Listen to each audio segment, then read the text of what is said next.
با نزدیکی همین تلباش نگذاشته هستیم دوستان عزیز. چنانچه گفتیم امروز خیلی بارانی هم هست، بعض نوارهای ما رو خلل میرسونه چون خیلی سخت باران است.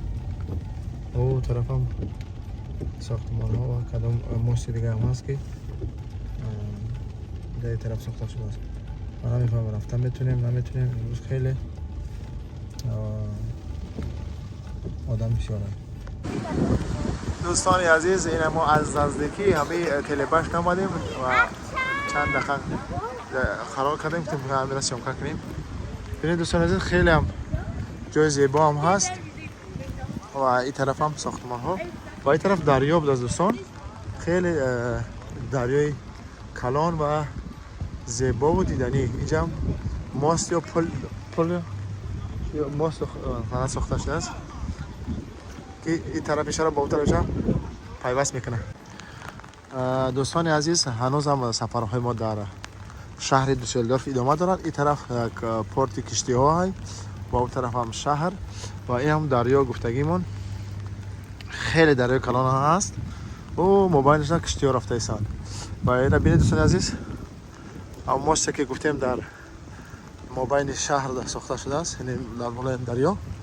این همون ماسته و این طرف هم کدام گستینسای هتل چه این ببینید دوستان،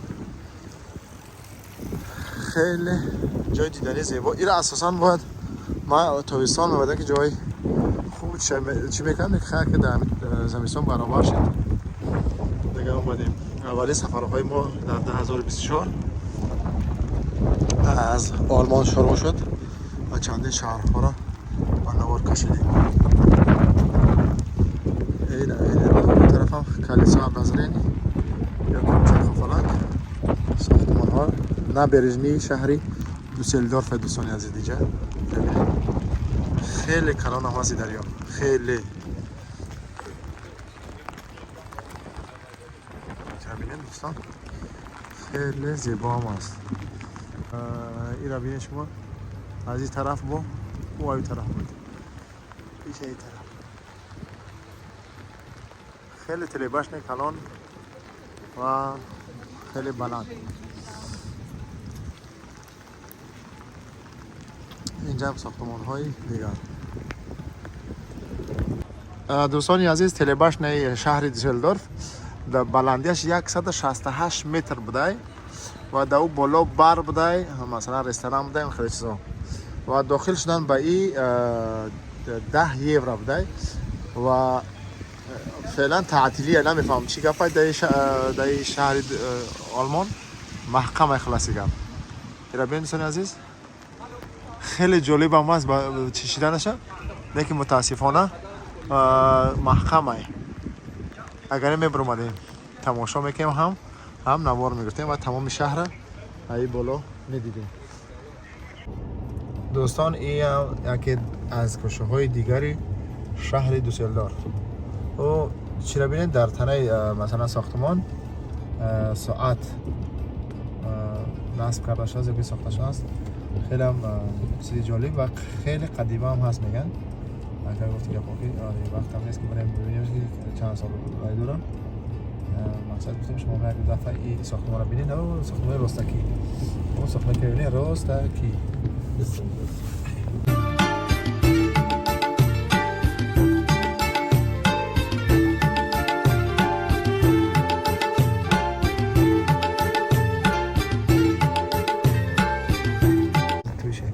خب دوستان عزیز، خانه هایی که مشهورن در دنیا، خانه های آلمانی، ساختمان سرخوابین قدیم و ساختمان دیگری خیلی مشهور هم هستند و از طرف کوچه هم خیلی ساختمان ها ساخته شدند. این طرف هم دوستان یکی او پیشتر گفتیم کلیسا ابرزرینی یا که همون چرخ و فلک اینجا ساخته شده است و اینجا هم گفتی که پاکی مردم آمده ایستن برای تماشا. دوستان عزیز، ما آمدیم به نزدیک چرخ و فلک یا که به همون کلیسا ابرزرینی و این طرف هم لب ساحل است و این هم ساختمان های شهرداری همین شهر. ببینید دوستان، خیلی جای زیبا و دیدنی هم هست. مرکز شهر دوسلدورف. خب این طرف هم خیلی زیبا باید ببینیم. دوستان عزیز، ما نزدیک شدیم به کاروسل یا به همون کلیسا بزرین یا به همون چرخافلکی که در شهر دوسلدورف های. هم ما در نزدیکین مسافه هستیم. بریم طرف ساحل دریا و ببینیم که در ساحل دریا ما چه چیزا را با نوار کشیده میتونیم. خیلی جای زیبا و دیدنی هم است و متاسفانه چنانچه گفتم پیشتر کاش که تابستان میامدم و خوبتر بود و زیباتر بود منظره ها. و امروز هم بد نیست اما متاسفانه بارانی است. خیلی بارانی سخت هم است. باور که تو یک چیز سیام کم میکنی همه جا تر میشه. ببینید دوستان عزیز، این از دیگه طرف شهر پیشتر در طرف چی بودیم تلبشنه، این از دیگه طرف ساحل بشنه و همون ماستی که پولی هوایی که شهر را به هم میپیونده.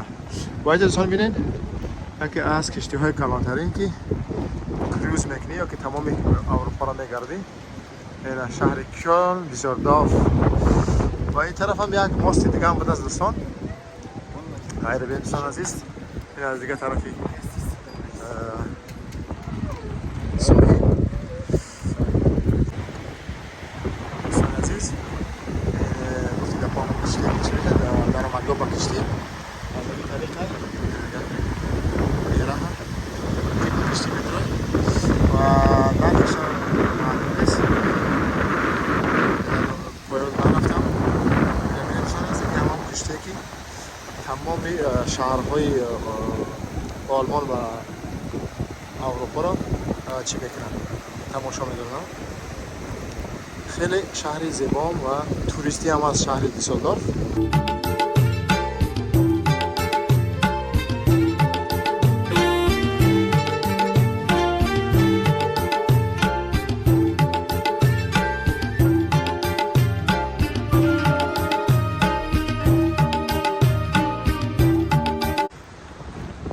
دوستان عزیز، ما گشتگذاری ما در لبی ساحلی که نبرجنی شهری دوسلدورف ادامه دارد و متاسفانه خیلی متاسفم خیلی چی هم که امروز این کشتی کار نمیکنه که ما رفتیم بلیط میگذاریم درونش و تماشا میکردیم شهر دوسلدورف.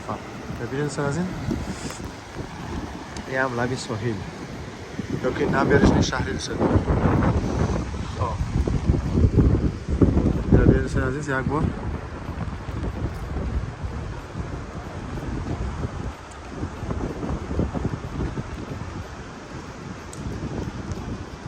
این طرف هم خیلی بلند هم بودستی میشه هم کار نمیکرده ای خدا میرر یه روزی بارانی نمیفهم چی گفت دیگه. خب بریم دیگه طرف ها دوستان عزیز، یک کشتی باربانی هم محنت هم میگذاشته است. خیلی دریا خیلی کلان گذاری چیش معلومه که کشتی خیلی دریا کلان است. کشتی کلان هم میگذاشته است. خب بریم دیگه طرف